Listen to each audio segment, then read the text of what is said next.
이슈 체크 시간입니다. 박형준 부산시장이 취임 한 달을 맞았습니다. 기자회견에서 자신만의 색깔을 보이겠다고 했는데요. 구체적으로 어떤 내용인지 김윤정 기자와 자세한 이야기 나눠보겠습니다. 안녕하세요. 네, 안녕하세요. 네, 자신만의 색깔을 보이겠다는 게 어떤 의미인가요? 박형준 시장은 취임 후 한 달 동안 행정의 효율성을 중시하는 그런 실용적인 모습을 보여왔습니다. 일례로 앞선 시장의 비서실과는 다르게 의전은 간소화시켰고 보고서는 치장하는 데 시간 낭비하지 말고 흑백으로 출력하라는 지시도 내렸습니다. 그리고 정무특보 등 그 정무직 인사 외에는 소폭 인사만 단행했으며 기존 행정부시장을 유임시키고 경제부시장과 보좌관 임명 등 인사를 마무리 지었습니다.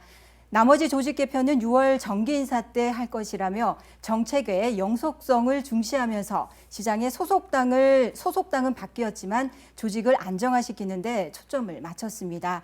그런데 10일 기자회견에서 색깔을 보이겠다 이렇게 말한 것은 이제부터 남은 임기 동안의 다양한 정책 추진에 속도를 내겠다는 의지를 표현한 것으로 보입니다.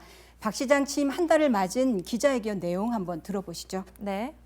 제 나름대로는 지난 한 달 동안 시정을 새로운 방향으로 틀 잡기 위해서 나름대로 노력을 해왔습니다.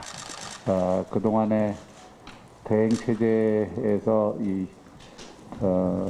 열심히 관리를 해왔지만 그래도 새로운 정말 부산시정의 혁신의 바람을 좀 일으키겠다는 생각하에서 우리 공직자 여러분들하고 의기투합을 해서 여러 가지 새로운 일들을 지금 벌여가고 있습니다.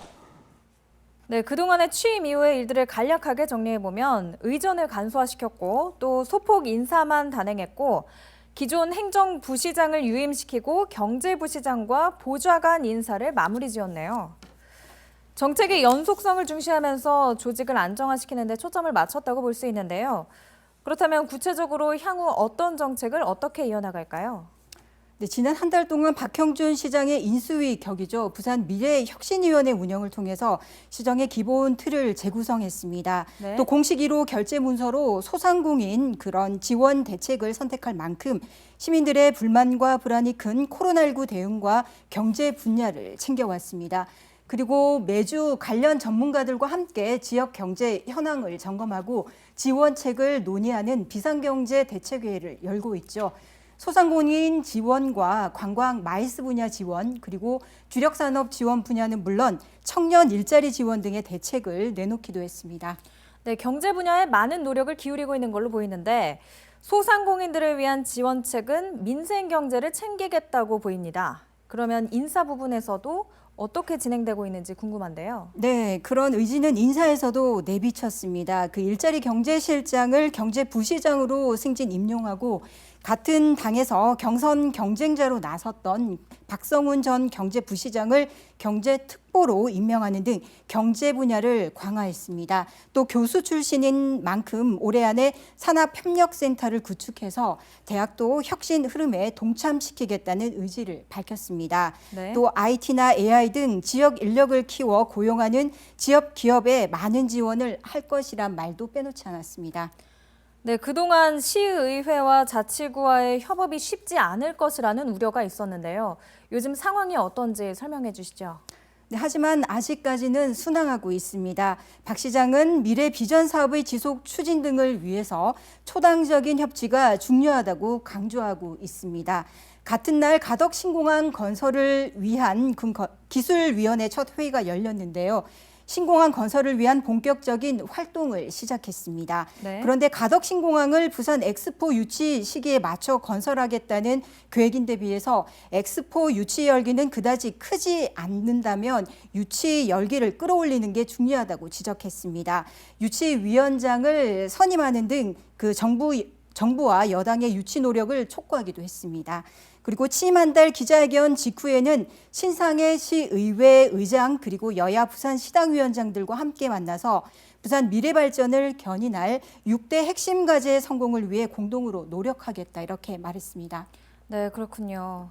그럼 6대 핵심 과제에 공동으로 노력하겠다고 했는데 구체적으로 핵심 과제의 내용은 어떤가요?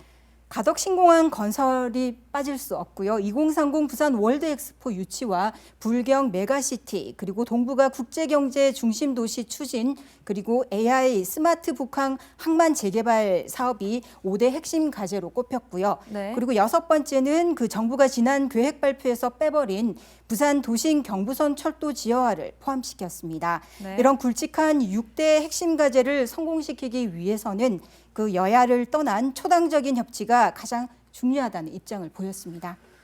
네, 그러면 이 부분도 굉장히 많은 사람들이 궁금해할 것 같은데 선거 과정에서 제기된 고소 고발 처리와 또 부동산 의혹 등은 어떻게 진행되고 있는지 궁금합니다. 일단 제기됐던 고소고발 취하 여부에 대해서는 그 사안이 복잡해서 수사 상황을 지켜보면서 적극적으로 임하겠다고 전했습니다. 네. 또 LCT 자택은 여러 방면으로 두루 고민 중이라고 말했고 네. 또 비어있는 관사는 우선 중요 회의 장소로 개방하겠다고 설명했습니다. 올해 안에는 구체적인 활용 방안을 만들겠다고 또 덧붙였습니다. 그리고 일본 원전 오염수 방류에 대해서도 부산시나 정부 차원의 입장은 변한 게 없다며 총영사관을 통해서 우리 입장을 전달하고 수용할 만한 대안이 제시된다면 협의할 것이다. 이렇게 입장을 밝혔습니다. 네, 잘 들었습니다. 김인정 기자 수고하셨습니다.